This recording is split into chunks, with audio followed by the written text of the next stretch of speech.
Jésus s'étant approché de leurs disciples, leur parla ainsi: tout pouvoir m'a été donné dans le ciel et sur la terre. Allez, faites de toutes les nations des disciples, les baptisant au nom du Père, du Fils et du Saint-Esprit, et enseignez-leur à observer tout ce que je vous ai prescrit.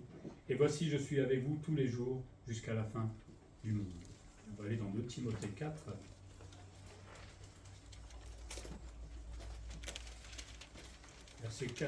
Versets 1 à 5.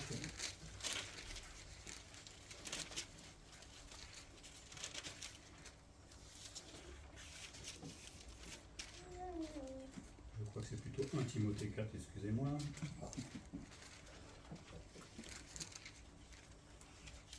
Exactement, 1 Timothée 4, versets 1 à 5. Mais l'Esprit dit expressement que dans les derniers temps, quelques-uns abandonneront leur foi pour s'attacher à des esprits séducteurs, à des doctrines de démons, par l'hypocrisie de faux docteurs, portant la marque de la flétrissure dans leur propre conscience. Ils prescrivent de ne pas se marier, de s'abstenir d'aliments que Dieu a créés, pour qu'ils soient pris avec action de grâce par ceux qui sont fidèles et qui ont connu la vérité, car tout ce que Dieu a créé est bon et rien ne doit être rejeté, pourvu qu'on l'apprenne avec action de grâce, parce que tout est sanctifié par la parole de Dieu et par la prière. On pourrait continuer comme cela à lire tout ce qui arrive aujourd'hui de néfaste, on en a parlé tout à l'heure, et auquel on va être confronté. Donc on est dans une époque vraiment de détresse, de guerre, on voit bien tous les jours, de pénurie, de tempête. J'ai même entendu qu'un gamin de 12 ans a été assassiné récemment. On est vraiment dans un monde de fous, j'ai envie de dire, et dans ce monde, il est peut-être urgent d'évangéliser, d'aller vers ce monde, parce que un jour on ne pourra plus le faire. Si on nous persécute demain, ce sera beaucoup plus difficile de parler du Seigneur, hélas. Donc c'est aujourd'hui le plus important. Et l'évangélisation, ce n'est pas le travail du pasteur seulement, ou de quelques-uns dans l'Église, c'est le travail de toutes les personnes, tous les chrétiens, moi, toi, vous, chacun. Alors, je n'ai pas le temps de lire, mais je voulais lire des petits souvenirs de l'Église primitive, de la manière dont on évangélisait. En fait, c'était très simple, ce n'était pas des cracks de l'évangélisation. On allait simplement parler à son voisin de la parole de Dieu. Quand on allait au travail, on partageait l'évangile avec son collègue de travail. Quand on était dans le foyer, on parlait encore de Jésus-Christ. Enfin, il n'y avait pas besoin d'être un grand évangéliste, entre guillemets. C'était simplement de bouche à oreille. On présentait l'évangile à quiconque veut bien l'entendre. Et ça s'est répandu rapidement. C'est ça qui est formidable. Donc ne cherchez pas à devenir des cracks de l'évangélisation en connaissant toutes les techniques, je ne sais pas quoi. En fait, parlez simplement de l'évangile à quelqu'un, de ce que vous avez vécu. C'est ce qui s'est passé au début de l'Église primitive et c'est ce qui a permis que l'Église grandisse jusqu'à aujourd'hui. Alors, on va parler des conseils pour l'évangélisation. J'aurais beaucoup de choses à dire là-dessus. Je vais vraiment synthétiser ce matin. Mais simplicité, je crois que c'est ce qu'il faut retenir au maximum dans cette mission que le Seigneur nous donne. Alors peut-être qu'on craint d'annoncer la bonne nouvelle. La première fois, quand j'étais jeune chrétien, évidemment, je tremblais un peu en parlant de Jésus-Christ, mais après, le temps, on a l'habitude. Vous êtes peut-être timide, ça se change, ces choses-là. Vous vous sentez peut-être incapable d'évangéliser. C'est faux, puisque le Seigneur peut nous donner des forces et peut nous aider à le faire.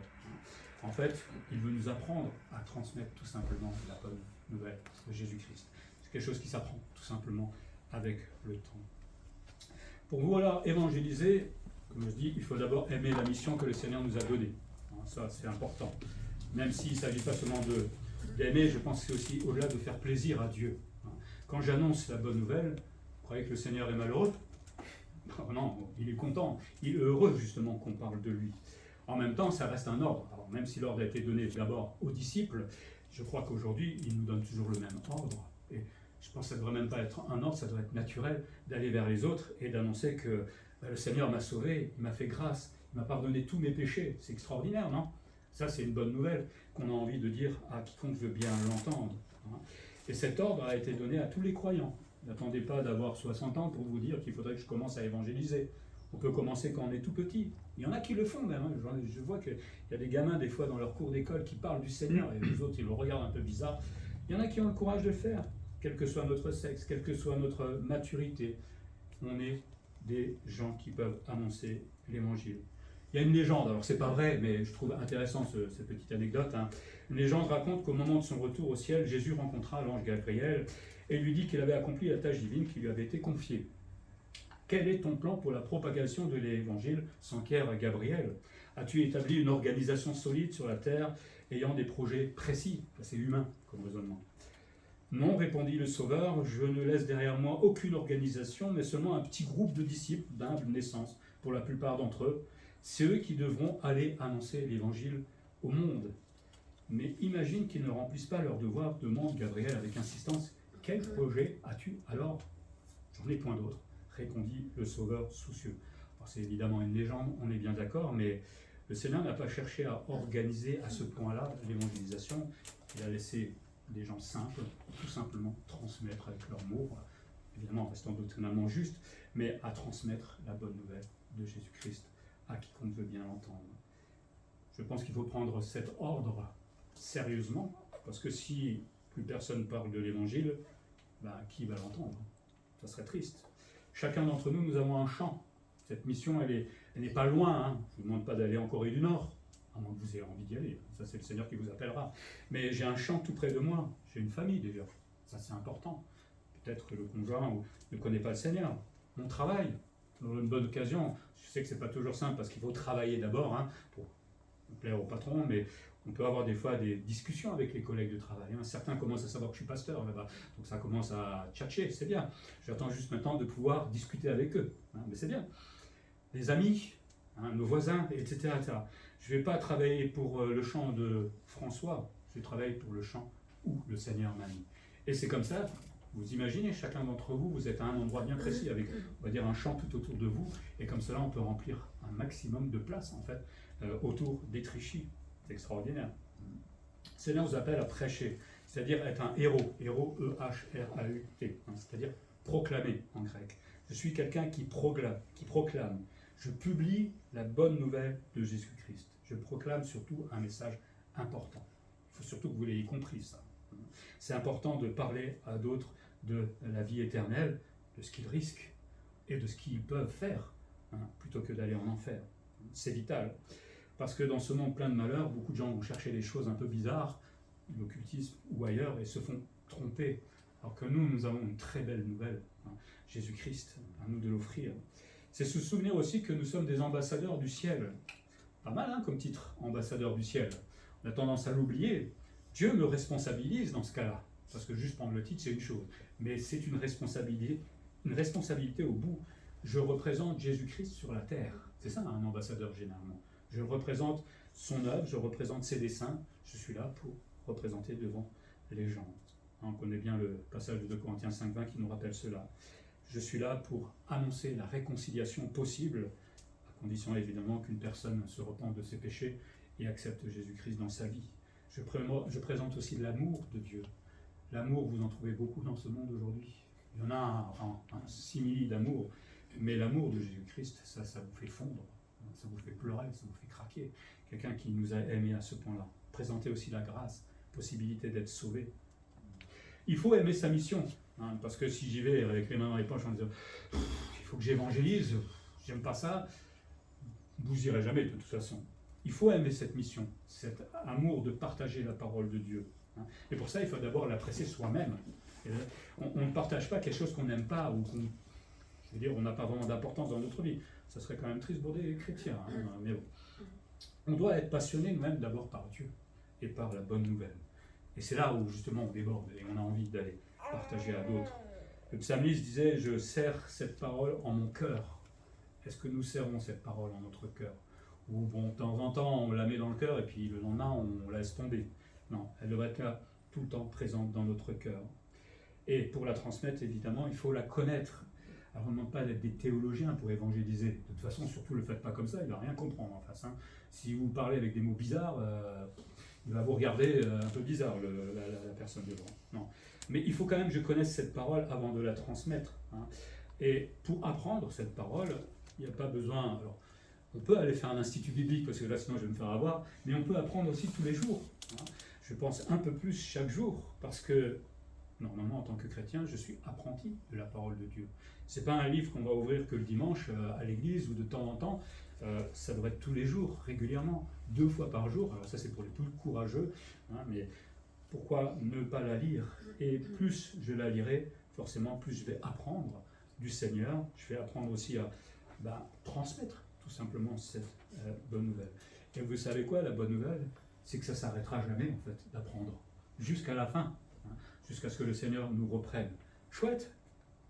Ouais, tout le monde n'a pas l'air content, hein. Et pourtant c'est ça. Donc il faut aimer la mission et, comme dit Timothée, enfin Paul à Timothée, insister en toute occasion. Hein. Insister, le sens premier signifie apparaître. Il faut que je sois présent, peut-être on pourrait dire, vu d'autres que je suis chrétien. Alors c'est pas toujours simple de le montrer, mais dans mon attitude de tous les jours, ça se voit. Si vous volez, si vous insultez, j'espère que vous ne faites pas ça quand même, hein. Mais si on a des mauvaises attitudes, bon, on ressemble un peu aux autres. Mais quand parfois on demande pardon à quelqu'un, ce qui m'est arrivé des fois à faire, on vous regarde un peu bizarre, parce que là, ça n'existe pas dans le monde. Et donc tout de suite, vous présentez quelque chose de nouveau, que le monde ne connaît pas. J'apparais là comme le chrétien qui va présenter la bonne nouvelle. Je dois me placer devant les gens aussi pour annoncer la bonne nouvelle. On l'a dit au travail, dans la famille, etc. Je me présente comme chrétien. Pas forcément en disant je suis chrétien, ça c'est pas forcément le plus important, mais c'est dans nos attitudes, dans notre manière d'être, hein, qui est complètement différente du monde. Et je vais essayer de profiter de toutes les circonstances que le Seigneur me permet d'avoir. Hein. On appelle ça des ponts de discussion. Je me souviens de quelqu'un qui avait sa femme à l'hôpital un jour, et à côté il y avait un berger qui était malade aussi. Il avait commencé à discuter avec lui, mais il ne lui a pas présenté l'évangile. Et plus tard, en discutant, il s'est dit, mais j'étais bête, j'avais un pont de discussion. Il est berger. Je connais un berger. On aurait pu parler de berger, justement. Et s'en est un peu voulu quelque part, parce que là, c'était tout cuit, j'ai envie de dire. Hein, c'était facile de faire la transition vers la bonne nouvelle. Le Seigneur permet parfois ce genre de pont de discussion. Profitons-en pour aller annoncer l'évangile. Ou créons-les. Hein. Ça, c'est un peu plus difficile à faire parfois, mais pourquoi pas. Que les occasions soient favorables. On est aujourd'hui dans des temps encore opportuns, on va dire. Et quand l'occasion se présente, je peux éventuellement parler de Christ. Qu'on m'écoute ou qu'on ne m'écoute pas, ça c'est pas le plus grave. Mais vous savez ce qu'on peut faire aussi, et ça c'est marrant, parce que quand vous demandez au Seigneur le matin, permets-moi d'avoir un dialogue ou une discussion avec quelqu'un de l'Évangile, ben souvent ça arrive. Est-ce que le matin vous partez en disant ça? À part penser à votre patron, votre voiture qui ne marche pas ou je ne sais pas quoi. Hein? Est-ce qu'on demande au Seigneur d'avoir des occasions d'évangéliser? On ne le fait pas souvent. Hein? Même moi-même, je me reprends des fois. Et c'est bien dommage. On peut demander au Seigneur justement d'avoir des contacts comme cela. On l'annonce, on insiste, mais aussi dans les occasions qui ne sont pas favorables. Pour l'instant, ça va en France, mais il y a des pays dans ce monde où annoncer l'évangile, c'est la mort, quasiment. Hein? Ou la prison. Alors nous, aujourd'hui, nos ennemis, c'est des gens qui se moquent de nous, qui nous prennent pour des gens un peu bizarres. Mais ces petits sacrifices qu'on va faire de temps en temps, vous savez que ça peut changer la vie de quelqu'un. Hein. Quelqu'un un jour avait annoncé l'évangile en parlant de l'Apocalypse, je crois, et de tout ce qui allait arriver. Il s'est sacrifié, entre guillemets, mais la personne à qui il a parlé, toute la nuit, était traumatisée et s'est convertie dans la nuit. Hein. Peut-être qu'il a eu peur de présenter l'évangile, mais au bout, cette personne s'est convertie. Alors notre peur, de temps en temps, est-ce que Jésus avait eu peur d'annoncer l'évangile? Non. Hein. Et pourtant, lui, il avait des ennemis, hein, pas un peu. Donc, osons de temps en temps nous sacrifier, parce que ça peut changer la vie de quelqu'un. Si je suis paralysé par la timidité, ça peut arriver, hein, on ne croyait pas, et ben c'est l'occasion de prier encore, et de demander au Seigneur de m'appuyer, de m'aider à trouver les mots. Vous savez, des fois, c'est des mots les plus simples qui sont les plus efficaces. Ne cherchez pas des grandes techniques. Je sais que ça existe, les techniques aujourd'hui, mais parler d'homme à homme, de femme à femme, dans des mots simples. Je suis pécheur, tout le monde a menti un jour, non? Tout le monde a eu des mauvaises pensées. Le problème, c'est que ça me condamne, parce que Dieu est juste. Mais il y a une solution à tout cela. Et le Seigneur va nous aider à développer ce langage au fur et à mesure aussi. Insister, parce qu'il faut comprendre que c'est urgent. Le Seigneur aurait pu venir il y a 20 ans. Je ne serais pas sauvé. Enfin, peut-être un peu plus, quoi. Je n'aurais pas été sauvé. J'aurais été bien triste quelque part. Le Seigneur est patient. Il patiente pour que d'autres se convertissent. Et donc je dois, moi, aujourd'hui, profiter de la paix actuelle pour évangéliser. Un certain Zinderdorf, peut-être que certains connaissent, disait « Je préfère 100 tentatives infructueuses plutôt qu'aucune pour la gloire de Dieu. C'est pas parce qu'on va évangéliser que tout de suite la personne va se convertir. Là, je vais vous décevoir, ça se passe pas comme ça. Ça serait intéressant que ça se passe comme ça et on aurait l'église pleine. Mais non, il faut parfois être patient. Mais le fait d'avoir annoncé l'évangile, d'avoir donné simplement une Bible, un flyer, je ne sais pas, qui parle de l'évangile, le fait d'avoir tenté la chose, c'est ça le plus important, et de le faire en tout temps. Parce que s'il vient la persécution, comme on l'a dit tout à l'heure, est-ce que vous allez oser encore plus évangéliser? Si déjà aujourd'hui on risque rien, on a peur, alors si je sais que je risque de la prison ou autre chose, je ne pense pas que j'irai beaucoup plus loin. Et j'aurai des regrets en me disant, mais pur, j'avais eu le temps d'annoncer l'évangile à l'époque, et là ça devient de plus en plus difficile. C'est important d'y réfléchir. Avant d'évangéliser, je dois donc aimer la parole, la connaître, pas entièrement, mais la connaître quand même, pour transmettre au moins l'essentiel. Et c'est comme ça que je vais avoir envie de la partager avec les autres. Il faut avoir des objectifs aussi dans cette mission. Il y a beaucoup de choses à dire, mais toujours Paul disant à Timothée, quand il lui parle d'évangéliser, il lui disait, il faut savoir reprendre. Ça sera autant valable peut-être pour le monde, mais peut-être aujourd'hui aussi dans l'Église. Parce qu'on parlait tout à l'heure de l'Église qui commence à ne plus être vraiment l'Église, parce qu'il y a de plus en plus de fausses doctrines qui rentrent. Il faut savoir reprendre. Reprendre, le terme dit condamner, réfuter, trouver la faute, corriger. Est-ce qu'on se sent capable, parfois, de corriger l'erreur? C'est pas toujours simple d'aller vers quelqu'un et lui dire, alors avec beaucoup d'amour, on est bien d'accord, je pense que la Bible ne dit pas forcément ça. On peut dire la même chose aux évolutionnistes ou dans ce monde, il y a tellement d'erreurs. Mais tout le monde marche dans l'erreur et nous, on est à contre-courant et on doit des fois corriger l'erreur. C'est pas évident, je reconnais, mais on est là pour ça. On doit mettre de la lumière dans toutes ces ténèbres. Il faut savoir reprendre les hommes aussi par rapport à la saine doctrine que nous voulons conserver, alors qu'aujourd'hui beaucoup de gens préfèrent des faux docteurs. Pourquoi? Parce qu'on vous promet de gagner beaucoup plus d'argent, on vous promet la santé à tout vent. Non, ça n'existe pas comme cela dans l'Évangile. Donc, nous on présente la réalité de l'Évangile, ce que dit la Bible. On n'est pas là pour plaire aux gens. C'est vrai que ça marche mieux. Forcément, vous remplissez des églises quand vous promettez que vous allez guérir tout le monde. Mais beaucoup de gens sont aussi déçus et vont être déçus à vie de l'Évangile, hélas. C'est ça le problème et les méfaits de ce genre de doctrine. Il faut savoir même reprendre l'Église, parce qu'aujourd'hui, on va entendre que des choses agréables. C'est bon les bonnes choses, évidemment, tout le monde aime bien les choses agréables. Mais entendre que je vais en enfer, ça c'est pas agréable forcément. Alors qu'on y croit pas en face, mais il faut aussi le dire. Beaucoup de gens parfois disent il faut juste présenter l'évangile, mais non, il y a un risque aussi pour l'être humain. Et ce risque, c'est l'éternité dans l'enfer. Il faut lui dire, alors avec beaucoup de sagesse évidemment, de politesse, mais il faut quand même lui dire qu'il est responsable devant Dieu et qu'il y a des conséquences. Et ça, c'est tragique s'il n'y répond pas. Il faut, pour reprendre, il faut connaître encore la parole de Dieu. On va toujours revenir à ça, je suis désolé. Je ne peux pas reprendre de fausses doctrines ou peut-être des sectes ou je ne sais pas si je ne connais pas la parole de Dieu. Là, il va falloir connaître quand même toute la parole de Dieu. Connaître juste le psaume 23, ça ne va pas vous suffire dans votre vie. Il est beau, j'aime beaucoup ce psaume, mais il y a beaucoup d'autres choses dans la Bible. Et plus je la connaîtrai, plus je serai capable de reprendre peut-être, de montrer à une personne qu'elle se trompe. Et surtout aussi de connaître la parole pour que moi-même je ne la déforme pas. Parce que si on ne connaît pas la Bible et que quelqu'un me pose des questions, et que juste dans l'élan, parce que je ne veux pas avoir l'air bête, je dise n'importe quoi, c'est bien dommage aussi. On va louper une bonne occasion. Il faut savoir argumenter. Pour ça, évidemment, il faut connaître des versets. J'aime beaucoup, c'était un conseil qu'on m'avait donné, c'est que quand je suis avec quelqu'un et que je peux l'évangéliser, autant ouvrir la Bible et le faire lire, les versets. Ne les lisez pas, faites-le lire. Comme ça, c'est lui qui est en train de s'imprégner de la parole de Dieu. Mais il faut aussi que je connaisse ces versets. Ah, c'est où Jean 3,16 dans la Bible? C'est quoi ce verset encore? Des petits trucs, Apprenez un verset par cœur, que vous savez où il se trouve. Jean 3,16, tout le monde le connaît quand même. Et mettez des petites références à côté qui vont vous lier, Romains, etc., qui va vous parler de la grâce, etc. Comme ça, vous faites un petit suivi dans votre Bible. Si vous êtes perdu, au moins vous vous retrouverez. Il faut le faire, tout simplement. Il y a plein de petits trucs comme ça. Mais il faut savoir argumenter, connaître ces versets, et donc les étudier et avoir des convictions. Ça, je pense qu'il y a beaucoup de chrétiens aujourd'hui qui n'ont pas de conviction. Ils savent des choses, mais ils ne sont pas forcément convaincus, dans le sens où ils ne sont pas capables de défendre leur foi. Et ça, c'est bien triste. Je dis, il ne s'agit pas de devenir des théologiens. Il fois qu'on est théologien, on explique tellement compliqué que la personne ne comprend rien en fait.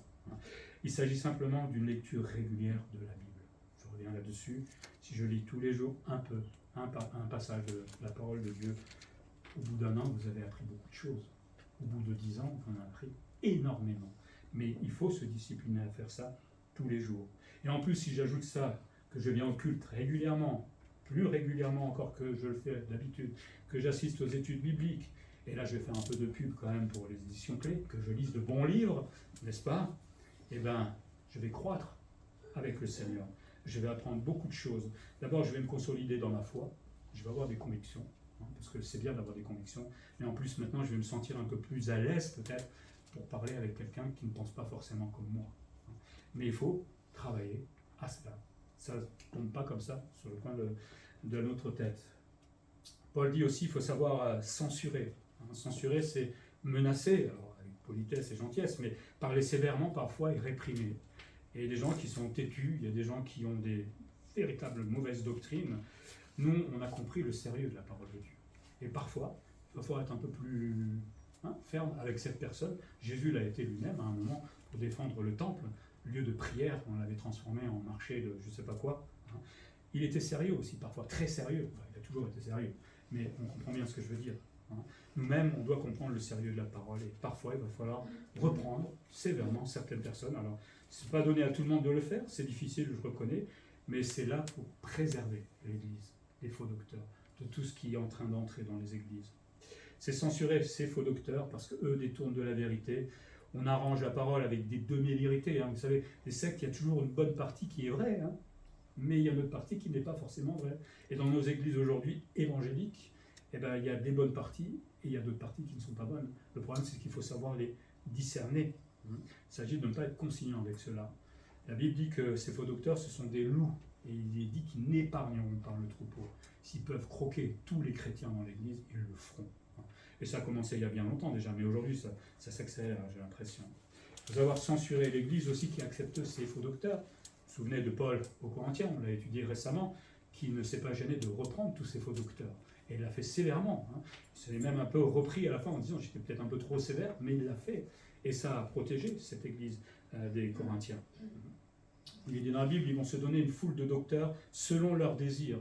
Aujourd'hui, même chez les évangéliques, on se crée notre propre Église. Souvent on regarde catholique, protestant, etc. On dit c'est des religions. Mais on est en train de faire exactement la même chose aujourd'hui. Mais peut-être différemment. Est-ce que nous créons notre propre Église ou nous vivons l'Église de Jésus-Christ?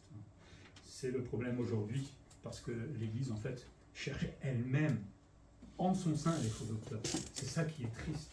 Autrefois, ils venaient de l'extérieur, maintenant ils viennent même de l'intérieur. C'est malheureux ce qui se passe. Mais si je connais la parole de Dieu, si je sais la défendre, ça ne peut pas arriver dans une église. Le chrétien doit donc agir avec fermeté devant la menace. Il faut savoir tenir tête aux faux docteurs afin de les éloigner, de les censurer, pour protéger tout simplement notre église. Et surtout le bon dépôt, la parole de Dieu.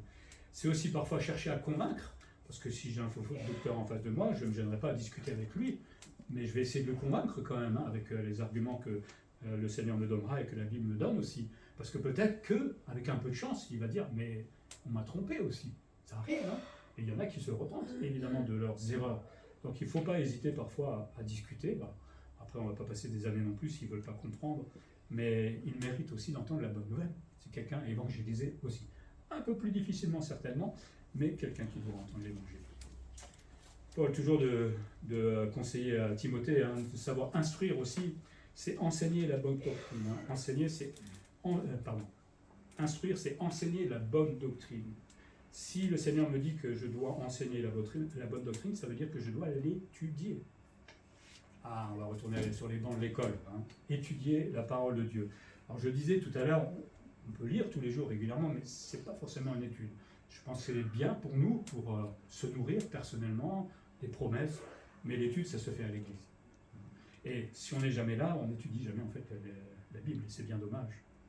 Alors tout le monde n'est pas enseignant non plus, le Seigneur donne des dons à chacun, mais chacun d'entre nous, nous pouvons enseigner à partir de ce que nous avons appris dans les études. On fera un jour, j'ai tout un truc pour l'évangélisation, aller un peu plus loin que ce que je dis aujourd'hui, donner des trucs, après il y a beaucoup de livres aussi là-dessus, mais c'est bien d'étudier comment faire. Parce que des fois, on ne sait pas comment. Comment aborder un musulman, par exemple? On ne ferait pas pareil qu'avec quelqu'un en France, un Français. Ce n'est pas la même manière de faire. Comment parler de la Trinité à quelqu'un? Vous aurez des catholiques en face de vous. Comment parler de la grâce? Le parler en langue, là, qui embrasse tout le monde aujourd'hui. Comment parler de la réception du Saint-Esprit, etc., etc. Toutes ces doctrines simples, j'ai envie de dire, comment pouvoir transmettre, comment pouvoir défendre la parole. Parce que les faux docteurs, eux, détournent l'oreille de la vérité pour des fables. Il faut savoir leur répondre. Il faut être donc capable de rétablir la pure vérité de la parole de Dieu. Garder le bon dépôt, comme Paul dit à Timothée. Est-ce qu'on a envie de le faire? Là, je ne sais pas, je ne peux pas répondre pour vous. En tout cas, j'essaie de le faire au mieux. Donc évangéliser, c'est avoir des objectifs dont je maîtrise la matière. Enfin, je maîtrise, je ne vais quand même mettre le feu trop haut, mais en tout cas que je connais un peu plus la matière chaque jour. Et cette matière, c'est évidemment la parole de Dieu. Vous irez plus facilement quand vous connaissez la Bible pour l'annoncer que quand vous ne la connaissez pas. C'est logique, on sera moins timide aussi. Ensuite, il y a l'art et la manière d'annoncer l'évangile. Ah là, il y aurait beaucoup de choses à dire, mais je ne peux pas ce matin, mais quelques points. Paul, toujours de dire à Timothée d'évangéliser en exhortant. Exhorter, c'est être un consolateur. C'est quelqu'un, on pourrait parler qui prie, qui supplie l'autre, tout simplement. C'est quelqu'un qui insiste, mais avec amour et avec douceur, vis-à-vis du perdu. Pour être un artisan de paix, on pourrait dire. Parce que son but, c'est de conduire quelqu'un à Christ, mais pas de l'éloigner. On est bien d'accord. Il y a l'art et la manière de présenter l'évangile. Pour ça, il faut avoir l'amour aussi des âmes. Si on s'en fiche, moi je suis sauvé, ok, tout va bien. Mais si je m'en fiche de mon collègue, peut-être même de mon conjoint, de mes enfants ou de je sais pas, c'est triste quand même quelque part d'être dans cet état-là. Mais il y en a, hélas, qui ne s'intéressent pas aux âmes perdues, qui ne prient pas forcément pour eux. Évangéliser, c'est un fardeau normalement, que tous les chrétiens devraient avoir. Le Seigneur m'a sauvé grâce à d'autres personnes qui ont prié, qui m'ont parlé, qui m'ont repris. Merci pour ces gens-là. Merci. Parce que sinon je ne serais pas devant vous ce matin. À mon tour de devenir ces personnes-là, de reprendre et d'encourager, d'aller vers ces personnes. C'est un fardeau. Et c'est aussi une véritable urgence. Spurgeon, on parlait de lui en disant « L'ardeur de Spurgeon apparaît dans cette déclaration. Je me suis efforcé de parler comme quelqu'un qui va mourir à d'autres qui vont mourir. » C'est une vérité toute simple, et ça arrive à tout le monde de mourir, et on comprend évidemment l'urgence, parce que personne ne sait quand il va mourir. Pauvre gamin dont je parlais tout à l'heure, à 12 ans. Je ne sais pas s'il a eu le temps d'entendre l'évangile, c'est bien triste. Mais évangéliser, c'est un fardeau, c'est comprendre mon salut, ça on l'a compris une fois qu'on est sauvé, mais c'est comprendre le besoin des autres aussi. Eux ont besoin d'entendre parler de Jésus-Christ. On est appelé à évangéliser avec douceur, avec patience, le mot parle de patience, de longanimité, de persévérance. C'est simple d'évangéliser, d'avoir du résultat. C'est long parfois. Ça arrive que ça va vite, mais souvent c'est extrêmement long.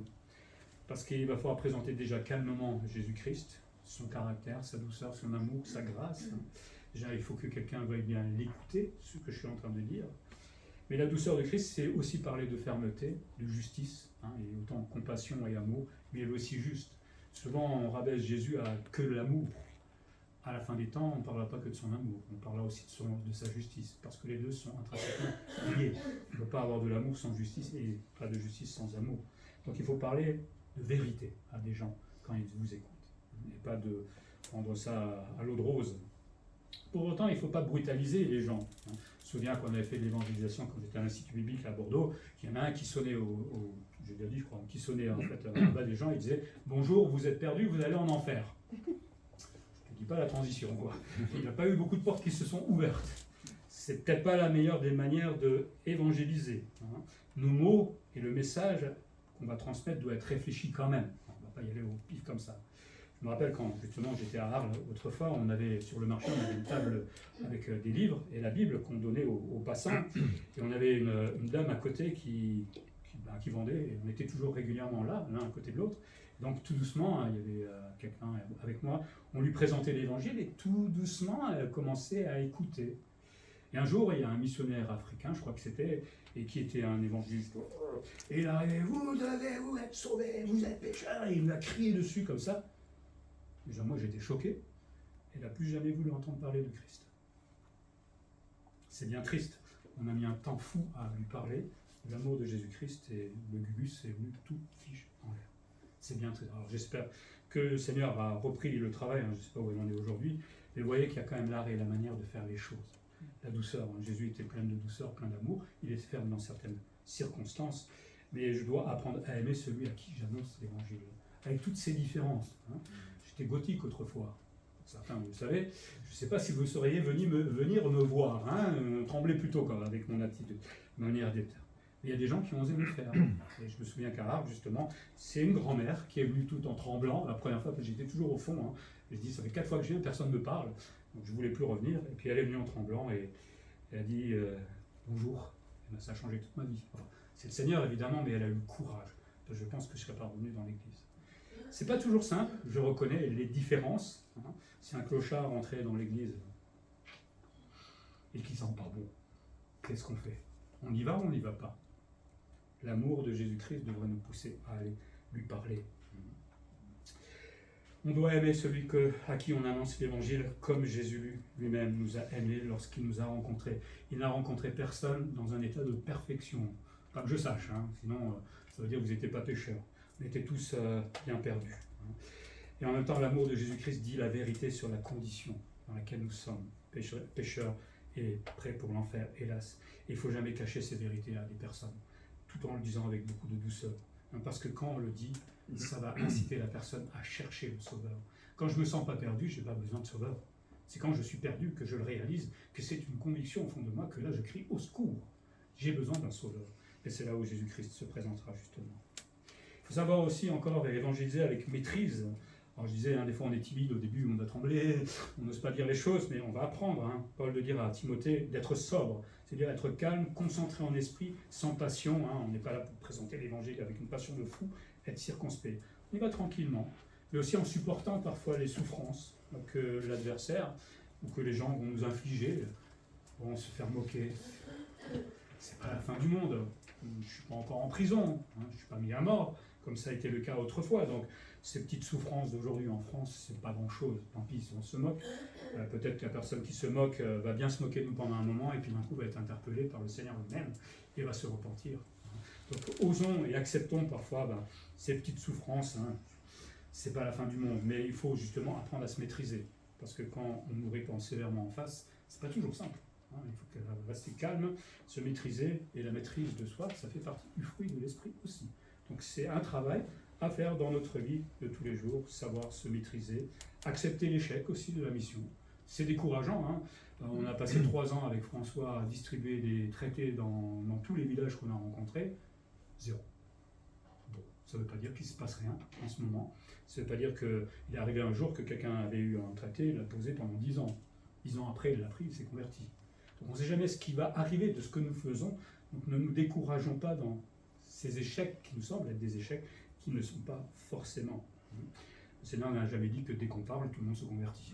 Là, j'irai tout de suite dans la rue. Hein. Ça se ferait assez rapidement. Ça ne se passe pas comme ça. Le Seigneur lui-même, hein, combien il a eu de conversions pendant son ministère? Pas beaucoup.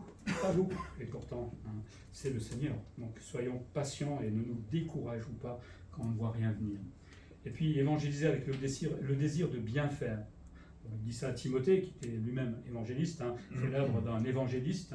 Certains ont ce don vraiment, hein, ils sont vraiment l'assurance d'aller vers les gens, ils ont la façon de parler et l'art de le faire. C'est extraordinaire d'avoir des gens comme ça, mais après tout, nous sommes tous témoins de Jésus-Christ. Et si je ne suis pas évangéliste, je peux au moins témoigner de ce que le Seigneur a fait dans ma vie. On a tous des dons différents.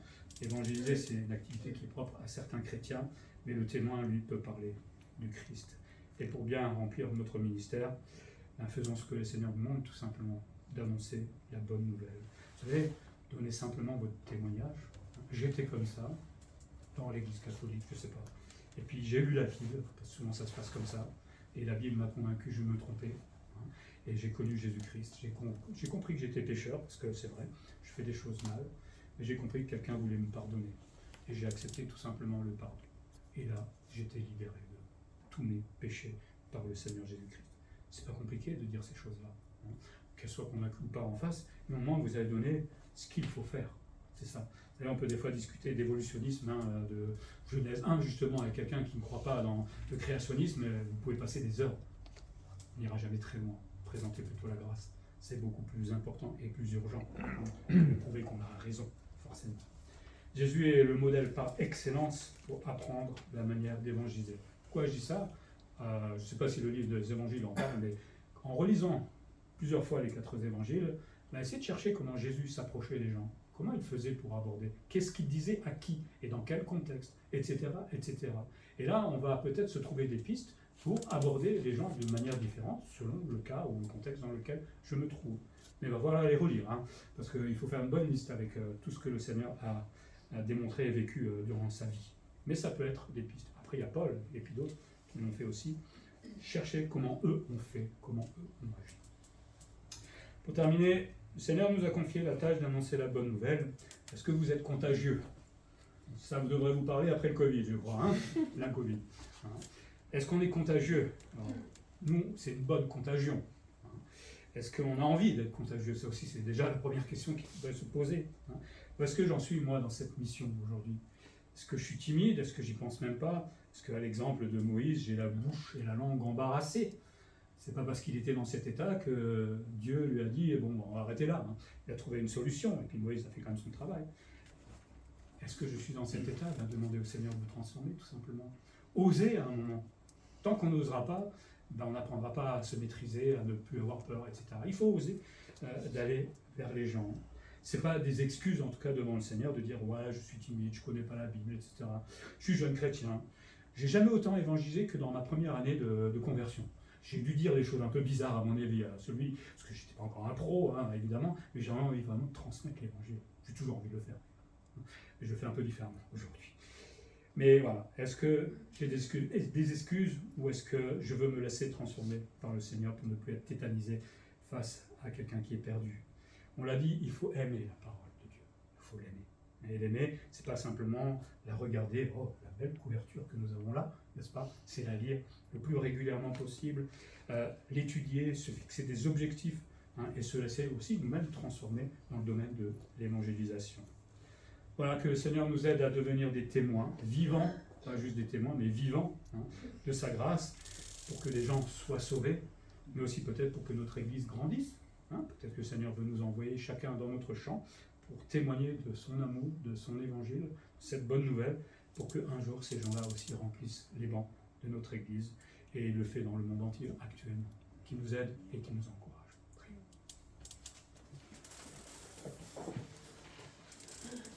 Seigneur, merci pour l'exemple des chrétiens dans l'Église primitive qui ont écouté ton ordre de mission, qui ont accepté de donner leur vie pour la plupart, parce qu'ils annonçaient quelque chose que le monde ne veut pas, parce que le diable était là évidemment pour empêcher l'évangile d'être propagé, mais ils ont osé, Seigneur, et cet évangile est arrivé jusqu'à nous aujourd'hui, qui l'avons accepté. Et, Seigneur, merci pour le courage de ces personnes, merci pour la force que tu leur as donnée aujourd'hui, à ce moment-là, à notre tour, Seigneur, de prendre le relais et d'annoncer la bonne nouvelle. Tu nous connais chacun, nous avons nos tempéraments, nos timidités, nos excuses, mais je crois que tout ça, tu n'es pas forcément d'accord avec. Apprends-nous peut-être à être un peu plus courageux, d'abord à étudier ta parole, à la serrer dans notre cœur, à la lire régulièrement, à l'apprendre par cœur même, pourquoi pas, avec des versets clés pour pouvoir les transmettre oralement. Seigneur, c'est un défi peut-être pour certains ici, mais je te demande de les aider, de m'aider moi-même aussi à grandir encore dans ce domaine. Nous avons un champ, comme nous l'avons dit, autour de nous. Seigneur, permet que durant cette semaine, nous ayons des occasions de parler dans notre famille, de parler à un collègue de travail, de parler à un voisin, à un ami, je ne sais pas à qui, mais en tout cas de parler de cette bonne nouvelle. Et qui sait si cette personne n'acceptera pas. Nous sommes souvent en train de nous dire, celui-là, il ne pourra pas accepter, mais qui sommes-nous comme juges à penser cela, Seigneur? Aide-nous à parler à ceux qui peut-être nous font peur, qui nous dégoûtent peut-être parfois, hélas. Apprends-nous à parler à tout le monde comme toi tu l'as fait. Aide-nous dans cette mission, Seigneur, pour ta gloire. Et en Jésus-Christ. Amen.